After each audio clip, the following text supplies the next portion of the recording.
Law entrance exam जैसे कि DU-LLB, BHU-LLB, Jamia, सो जितने भी टाइप के लॉ एंट्रेंस एग्जाम हैं, इसमें पढ़ाई के साथ साथ एग्जाम में अच्छा परफॉर्म करना भी बहुत ज़्यादा ज़रूरी होता है। कितना भी अच्छा पढ़ लो, अगर आपने एग्ज़ाम में अच्छा परफॉर्म नहीं किया, आपने मिस्टेक्स करी, तो आपके जो एडमिशन के चांसेस हैं, जो आपके एग्ज़ाम क्लियर होने के चांसेस हैं, वो हो जाते हैं बहुत कम। सो एग्ज़ाम में अच्छा परफॉर्म करना भी बहुत ज़्यादा ज़रूरी है। और आज की वीडियो में हम यही जानेंगे कि कैसे आपको एग्ज़ाम में परफॉर्म करना चाहिए, कैसे क्वेश्चंस अटैम्प्ट करने चाहिए, कितने क्वेश्चंस अटैम्प्ट करने चाहिए लॉ एंट्रेंस एग्ज़ाम में। सो डिटेल में जानेंगे सभी बातों को। वीडियो को आपको एंड तक देखना है, बट बिफोर दैट अगर आप हमारे चैनल पर नए हो तो चैनल को सब्सक्राइब करो, बेल आइकन प्रेस करो ताकि हम इसी तरह से जुड़े रह सकें। चलिए शुरू करते हैं। इस वीडियो में हम Delhi university law entrance exam और BHU-LLB एंट्रेंस एग्जाम को माइंड में रखते हुए बात करेंगे। सो सबसे पहली चीज़ जो आपको बहुत अच्छी तरीके से पता होनी चाहिए जब आप एग्ज़ाम देने जा रहे हैं, पढ़ाई तो आपने बहुत अच्छी की ही है और करते भी होंगे, बट एग्ज़ाम में आपको कुछ चीज़ें मालूम होनी चाहिए। तो सबसे पहली चीज़ वो ये है कि आपका जो एक माइंड सेट है वो क्लियर होना चाहिए और पॉजिटिव होना चाहिए। क्लियर मतलब कि हाँ, मेरा ये एग्ज़ाम क्लियर हो जाएगा, मैंने अच्छे से पढ़ाई करी है। आपको अपने ऊपर ट्रस्ट होना चाहिए और पॉजिटिव होना चाहिए कि हाँ, मेरा एग्ज़ाम अच्छा ही जाएगा। नेगेटिव चीज़ें नहीं आनी चाहिए आपके माइंड में।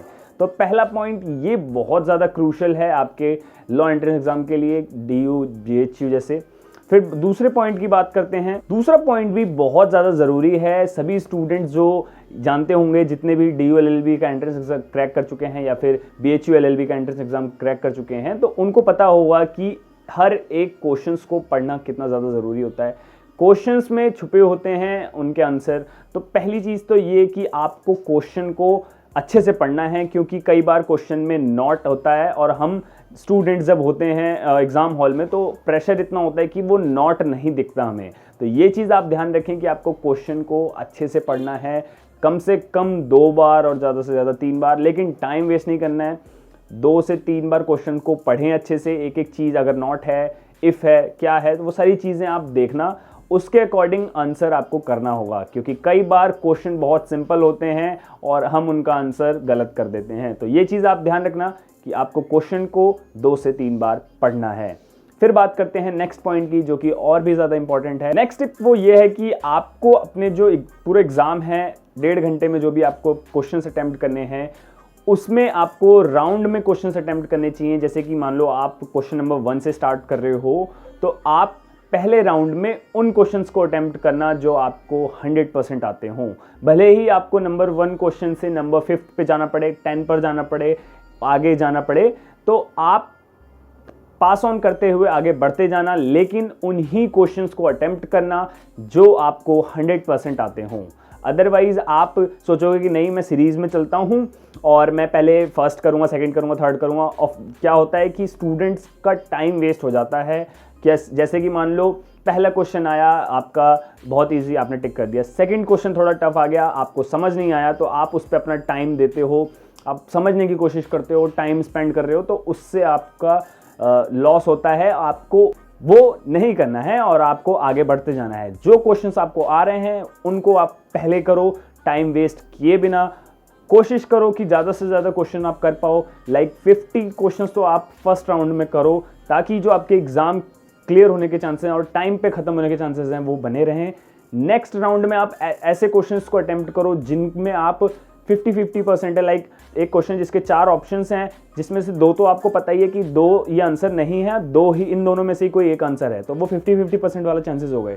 तो वहाँ पे आप सेकेंड राउंड में करो और कम से कम ट्राई करो कि उसमें भी आप श्योरिटी देखो कि हाँ भाई ठीक है, कुछ ना कुछ याद आ रहा है माइंड में, उसको आंसर करो, ठीक है। तो दूसरे राउंड में आप ये करना, और लास्ट राउंड में, थर्ड राउंड में आप उन क्वेश्चंस को अटेम्प्ट करो जिसमें आपका गेस है। बाकी एग्जाम हॉल में क्वेश्चंस के आंसर गेस करना बहुत गलत चीज़ है मेरे अकॉर्डिंग, तो आप गेस ना ही करो तो सही रहेगा। बाकी एट द एंड आप सेफ जोन लेकर चलना, कम से कम क्वेश्चंस ऐसे अटेम्प्ट करना जो आपको श्योरिटी नहीं है। बाकी ज़्यादा क्वेश्चन उनको अटेम्प्ट करना जिनमें आप श्योर हो। तो ये चीज़ आपको पता भी होगी, आपने सुनी भी होगी, बट ये जब हम एग्ज़ाम हॉल में जाते हैं तो हमारे माइंड में नहीं होता है, हम काफ़ी गलतियां करते हैं। ये चीज़ आपको आई होप समझ आई होगी। नेक्स्ट पॉइंट पे चलते हैं, वो ये है कि ट्राई करें इतने क्वेश्चन अटेम्प्ट करने का जितना एक सेफ जोन हो। जैसे कि अगर हम DULLB या फिर BHULLB एग्जाम के बारे में बात करें तो आप इनके लास्ट ईयर की कट ऑफ देख सकते हैं। उस कट ऑफ के अकॉर्डिंग आप ये पता कर सकते हैं कि कितनी क्वेश्चंस अटेम्प्ट करना एक सेफ जोन होगा। जैसे कि मैं अगर बात करें DULLB की, तो DULLB में लाइक अगर आप 50 to 60 क्वेश्चंस अटेम्प्ट कर रहे हो, 60 into 4 करेंगे तो 6 4 24, 240 मार्क्स आपके अच्छे से आएंगे अगर आप 100% उन क्वेश्चंस को अटेम्प्ट करके आओगे। तो ये चीज़ समझना, उतने ही क्वेश्चंस को अटेम्प्ट करना जो एक सेफ जोन हो, आप कट ऑफ इजीली क्लियर कर जाओ। और बाकी अगर आपको सारे आते हैं क्वेश्चंस 100 के 100 तो आप 100 अटेम्प्ट करो, उसमें कोई गलत बात नहीं है।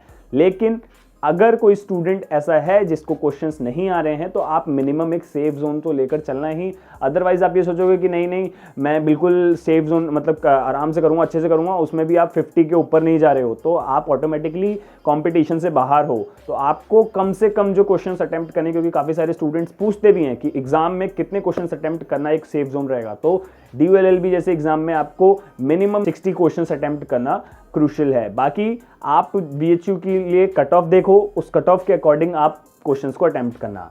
नेक्स्ट फिर चलते हैं हमारे पॉइंट पे, वो ये है कि जब हम एग्जाम हॉल में बैठे होते हैं और एक बार जस्ट थोड़ा सा रिलैक्स होने के लिए आगे पीछे होते हैं तो हमारे साइड वाले का कंप्यूटर स्क्रीन हमें दिख जाती है, जिसमें हम देखते हैं कि उसने तो भाई साहब 80 क्वेश्चंस अटेम्प्ट कर दिए सिर्फ 1 आवर में।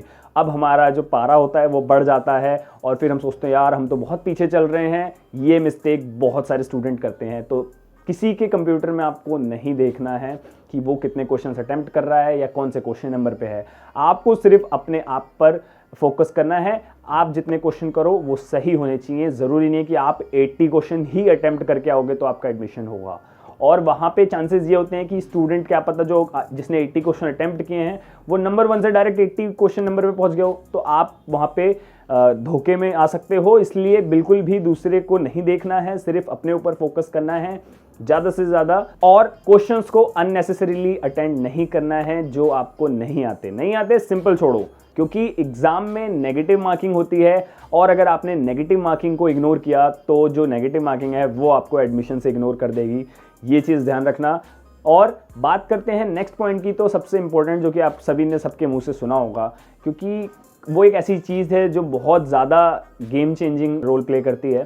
तो कॉन्फिडेंट होना बहुत ज़्यादा ज़रूरी है। काफ़ी बार एग्जाम हॉल में आपको आती हुई चीज़ें भी अगर आप कॉन्फिडेंट नहीं हो तो उसको आप गलत करोगे।